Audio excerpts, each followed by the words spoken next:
कहीं बाहर नहीं जा पा रहे हैं, खेल कूद नहीं पा रहे हैं, अपने दोस्तों से बात नहीं कर पा रहे हैं। पहले फुटबॉल खेलने आते थे सुबह, तो अभी वो भी में से किसी से मिल नहीं पा रहे हैं, तो एक वो स्ट्रेस रहता, तो रिलीफ जो मिलता था ग्राउंड पे सुबह 4 बजे जाके, वो फ्रेशनेस वो नहीं मिल पा रही अब।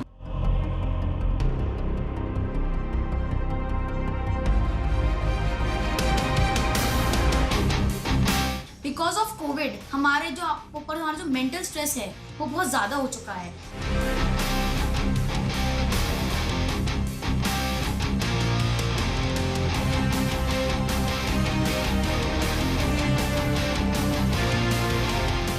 कोरोना ने सबकी जिंदगी पर कुछ ना कुछ इम्पैक्ट जरूर किया है, और अगर पेरेंट की तरह मैं बात करूं तो बच्चों पे बहुत बुरा असर इस चीज का पड़ रहा है, जो मैं खुद देख रही हूँ।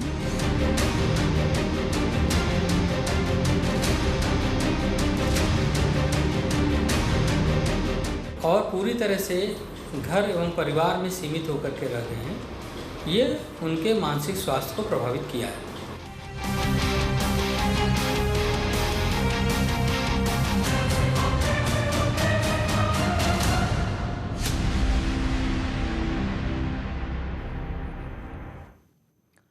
हमारी खास पेशकश में आपका स्वागत है। आपके साथ मैं हूं जीनत सिद्दीकी। हर माता पिता के लिए ये ज़रूरी खबर है, क्योंकि कोरोना से बीमार बालमन हो रहा है।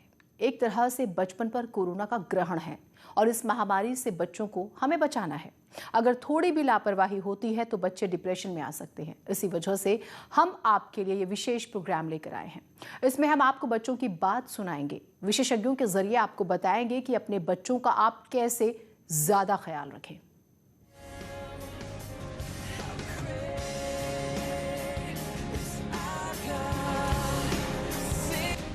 खेलते हुए बच्चों की ये तस्वीरें देखिए।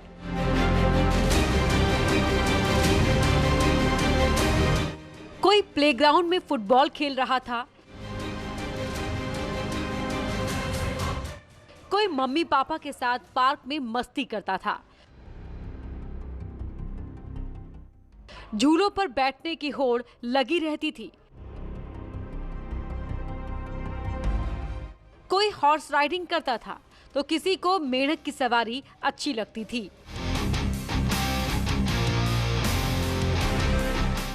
लेकिन कोरोना जैसे ही इंसानी बस्तियों में दाखिल हुआ, जाने कहां चले गए वो दिन। कोरोना से डरकर जब बच्चे अपने माता पिता के साथ घर में बैठ गए तो किंडरगार्टन सूना हो गया। काठ के ये घोड़े बच्चों का इंतजार करने लगे, और बच्चे इस उम्मीद में घर के अंदर बैठे रहे कि कोरोना जाएगा तो फिर मस्ती टाइम आएगा। लेकिन मई 2020 के बाद से ये मौका नहीं मिला। कोरोना से सुरक्षा के लिए बच्चे घर में हैं, लेकिन घर के अंदर भी अब डर लगने लगा है। बच्चे अब मानसिक अवसाद में जाने लगे हैं। खिलखिलाता बचपन अब डिप्रेशन की चपेट में आने लगा है। जैसे कई बार हमारे पेरेंट्स हमें थोड़ी सी ऊंची आवाज में हमें डांट देते हैं, तो हम बहुत ज्यादा गुस्सा हो जाते हैं। सुबह का जो टाइम होता है वो ऑनलाइन क्लासेस में निकलता है। जो बचा हुआ 25% बचा हुआ जो टाइम होता है वो बाकी गेम्स टेलीविजन में निकल जाता है। तो बताना चाहूँ तो फिजिकल स्ट्रेस बिल्कुल 0 है, लेकिन मेंटल स्ट्रेस 100% है। कोरोना से पहले बच्चे आजाद होते थे, उनके पास मनोरंजन के कई साधन होते थे। सुबह स्कूल जाते थे, दोस्तों से मिलते थे, पढ़ाई करते थे, घर जाकर आराम करते थे, स्कूल के बाद ट्यूशन जाते। नमस्ते सर। नमस्ते जी, नमस्ते। मेरा नाम तमन्ना है, मैं DAV model school West Bengal से हूँ। जैसे कि आपने कहा हमारे पास बहुत सारा टाइम है, तो लॉकडाउन में मैंने और मेरे दोस्त ने एक यूट्यूब चैनल स्टार्ट किया था। अरे तो वाह, हम उस पर भी फोकस कर सकते हैं। हाँ, और उसके क्या साथ नाम साथ है मैंने, यूट्यूब चैनल का? क्या नाम है? तमन्ना शर्मीली। अरे वाह। हाँ हाँ, तो उस पे हम लोग अलग अलग टाइप के वीडियोस डालते हैं। एक हमने छोटी सी पोएट्री करी थी, उस पे भी वीडियो डाला है। एक शॉर्ट फिल्म है, वो भी डाला है। 21। हाँ बताओ बेटा। नमस्ते। चलिए फिर से गुवाहाटी आ गया। हाँ सर, आइए ना प्लीज, आइए सर। आपसे मतलब मिलने का मौका मिला तो उससे बढ़िया क्या होगा सर। सर मेरी दादी जी और मेरे पापा के साथ हूँ। नमस्कार सर। हाँ सर मतलब thank you very much for everything you have done for our country, sir. Thank you very, very much. Thank you, We भैया. can't forget Thank you. in our entire lifetime, sir. Thank you. That's what I can't have. I don't have any more words to say for you. Thank you. आपने जो कुछ भी किया है हर क्षेत्र में, it was wonderful. Thank you. Thank you.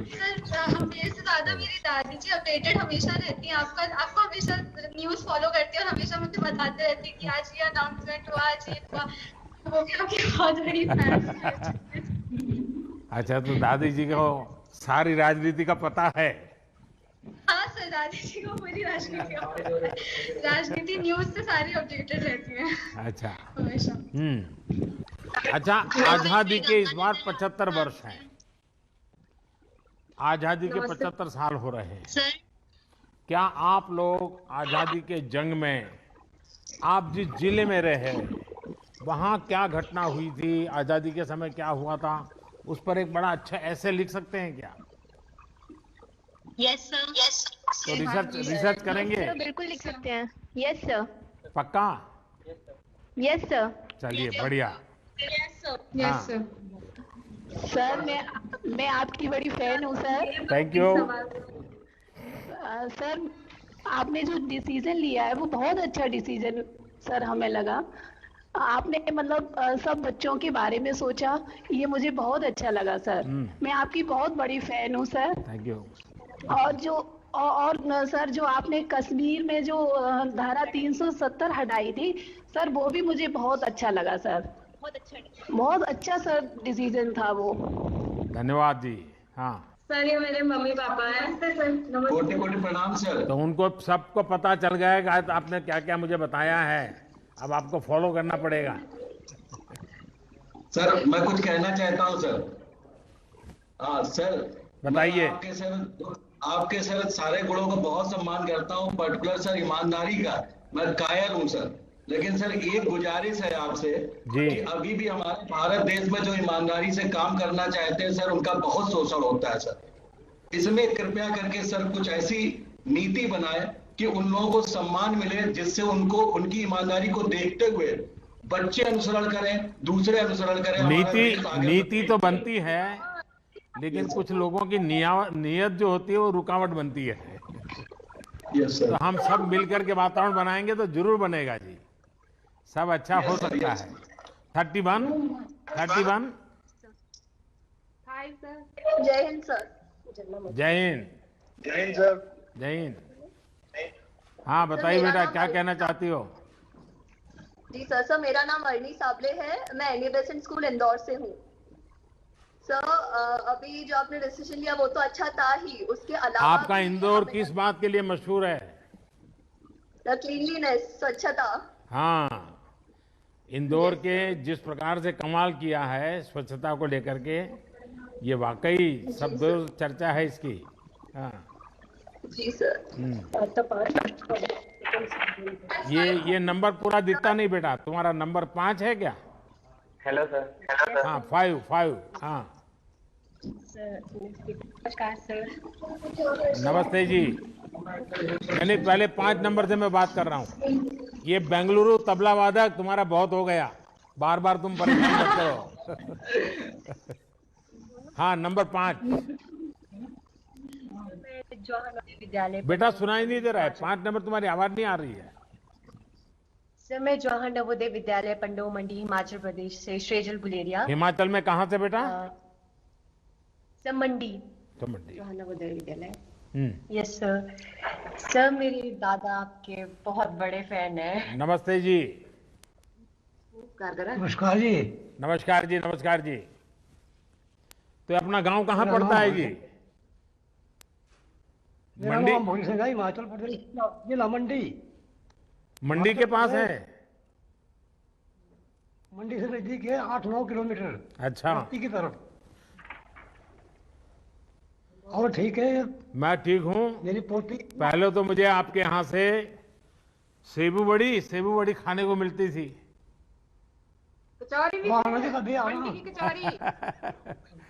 चलिए, मुझे बहुत अच्छा लगा आप सबसे बात करने का मुझे मौका मिला, और मेरा ये विश्वास और दृढ़ हुआ है कि भारत का युवा पॉजिटिव भी हैं और प्रैक्टिकल भी हैं। नेगेटिव थॉट्स की जगह आप लोग हर डिफिकल्टी और चैलेंज को भी अपनी ताकत बना लेते हैं। ये हमारे देश के युवाओं की एक विशेषता है। घर में रहकर आप सब युवाओं ने जितने इनोवेशंस किए हैं, जितनी नई नई चीजें सीखी हैं, उसने आपके अंदर एक नया सेल्फ कॉन्फिडेंस दिया है। और मैं देख रहा था आज, मैं तो अचानक आ गया, आपको मालूम भी नहीं था, फिर भी आप एक भी बातचीत करके न आप लड़खड़ाए हैं। आप बिल्कुल जैसे अपने टीचर के साथ रोज बात करते हैं, अपने पेरेंट के साथ रोज बात करते हैं, वैसे ही मेरे से कर रहे हैं। ये जो अपनापन है ना, ये मेरे लिए बड़ी खुशी की बात है। मेरे लिए ये अनुभव बहुत आनंददायक है कि मैं मेरे देश के इतने कोने में बैठे हुए इन बच्चों के साथ इतनी सहजता से मैं बात कर पा रहा हूं। वरना तो कभी क्या होता है, वो देखते ही चौंक जाता है, अरे आप है, फिर वो बातें नहीं करता है। लेकिन मैं देख रहा हूं कि आप लोग कुछ भी भूले बिना बड़े विश्वास के साथ बात कर रहे हैं। ये मेरे लिए बहुत अच्छा अनुभव है। साथियों, आपके अनुभव जीवन में हर पड़ाव पर आप वाले हैं। अगर कठिन से कठिन समय है, उसको बार बार याद करके रोने चिल्लाने में समय बर्बाद मत कीजिए। कठिन समय से भी कुछ सीखा होगा, वो सीख को लेकर के आगे बढ़ेंगे, आपको बहुत ताकत मिलेगी। आज जिस भी फील्ड में जाएंगे, वहां काफी कुछ नया कर पाएंगे। आपने देखा होगा कि स्कूल्स में, कॉलेज में हमें टीम स्पिरिट के बारे में बार बार कहा जाता है, सिखाया जाता है। यूनाइटेड स्ट्रेंथ के लेसन्स हमें दिए जाते हैं। लेकिन कोरोना की मुश्किलों के बीच हमें ये लेसन्स करीब से देखने का, समझने का, जीने का एक प्रकार से नए तरीके से अवसर मिला है। कैसे हमारे समाज में हर किसी ने एक दूसरे का हाथ थामा, कैसे देश ने एक टीम स्पिरिट से इतनी बड़ी चैलेंज का सामना किया है, ये सब हमने एक्सपीरियंस किया है। पब्लिक पार्टिसिपेशन और टीम वर्क के एक्सपीरियंस, मुझे पक्का विश्वास है आपको भी एक नई ताकत देंगे। साथियों, कठिन से कठिन समय में भी जितना हमारे देश का, हम लोगों ने इतिहास देखेंगे तो पता चलेगा, इस बार भी मैं जब भी किसी से बात करता हूं, जैसे मैं अभी एक बेटी बता रही थी, उसके परिवार के 2 लोग उसने खो दिए। ये एक छोटी चीज नहीं होती जिंदगी में, लेकिन फिर भी उसके आंखों में एक विश्वास झलक रहा है। सबको लग रहा है ठीक है, आफत आई है, लेकिन हम विजयी होकर के निकलेंगे। हर हिंदुस्तान के मुंह से, हर भारतीय के मुंह से यही आवाज निकल रही है। हाय, पूरी वैश्विक महामारी है, पिछली शताब्दी में कभी ऐसा संकट नहीं आया है। पिछली 4-5 पीढ़ी में किसी ने सुना नहीं, किसी ने देखा नहीं, ऐसा हम लोगों के कालखंड में आ गया है। लेकिन फिर भी हर हिंदुस्तानी का एक ही आवाज निकलती, नहीं हम इसको भी महात करेंगे, हम इससे भी निकलेंगे और नई ऊर्जा के साथ देश को आगे ले जाएंगे। और मिलकर के आगे बढ़ना, यही तो हमारा संकल्प है। और मुझे पूरा भरोसा है आप आगे जहां भी जाएंगे, इसी तरह एक साथ मिलकर के आगे बढ़ते रहेंगे और देश को नई ऊंचाइयां तक ले जाएंगे। और जैसा मैंने कहा, 5 जून पर्यावरण दिवस है, कुछ न कुछ कीजिए एनवायरनमेंट के लिए, क्योंकि ये पृथ्वी को, प्रकृति को बचाना हम सबका दायित्व बनता है। उसी प्रकार से 21 जून याद है ना, अंतर्राष्ट्रीय योगा दिवस है। और यूएन में ये निर्णय जितने हुए हैं ना, ये योगा दिवस ऐसा है कि दुनिया के सबसे अधिक देशों ने उसका समर्थन किया। यूएन में करीब करीब सब देशों ने समर्थन किया। पहले कभी ऐसा हुआ नहीं था। तो ये योगा दिवस में आप भी अपने परिवार में रह करके योगा को जरूर अपनाइए, योगा कीजिए। और मैंने कहा बहुत सारे मैचेज हैं, ओलंपिक्स हैं, जानना चाहिए हमारे देश के कौन होनहार खिलाड़ी इस बार ओलंपिक में जा रहे हैं। ओलंपिक में जाने वाले खिलाड़ियों ने कितनी मेहनत की है, कैसी कठिन परिस्थितियों में वो आगे आए हैं, ये जानने से हमें एक नई प्रेरणा मिलती है, नई ताकत मिलती है। और इसलिए मुझे विश्वास है कि हम सब नौजवान इस समय का मैक्सिमम सदुपयोग करेंगे। इस कोरोना कालखंड में जैसे वैक्सीनेशन करना है, आपके परिवार